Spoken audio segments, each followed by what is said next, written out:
tušti namai, tuščios sienos. Tai kažkas murma vonioje. O tai, kad santykiams pasidarys, bet kiek labiau įtemptiems, Japonų, Amerikos, Europos menševikai elgiasi taip pat kaip Rusijos menševikai. Tai yra nežino, kaip jie turi elgtis ir jie, nors jie revoliucijos priešai, būna privesti pasiduoti revoliucinių masinių spaudimų. Tai atviras klausimas. Tai koks būtų jūsų klausimas? Kodėl jūs veržėtės į mano socialistinę citadelę, paskutinį kampelį likusi šiame nualintame kapitalizmo nusiauptame rajone? Sakykit, kurią jūs krūvelę jau perskaityti ir kuri dar likus yra.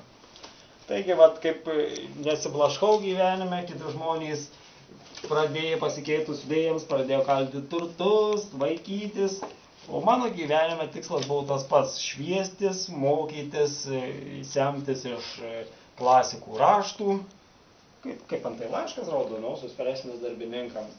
Ir kasdieną ateinu kaip nepaslaptis, ateinu, čia mano toks likusi kaip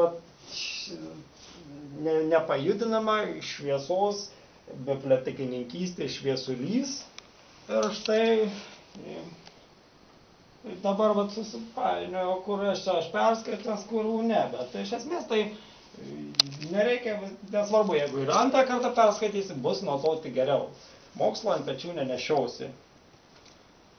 Tai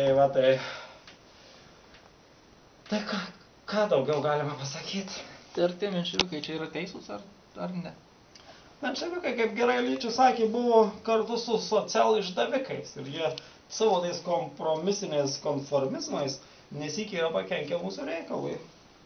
Štai, mes atsidurime tokioje pat padėtyje, kaip jie buvo 3 metus. Socialistinė respublika apsupta imperialistinių šalių, kurios karinio atžvilgiu kur kas stipresnis už mus, kurios norėdamas padidinti neapykantą Tarybų Respublikai grėbėsi visų agitacijos ir propagandos priemonių ir nepadarys nei vieno karinio įsikišimo, kaip jau sako Provos.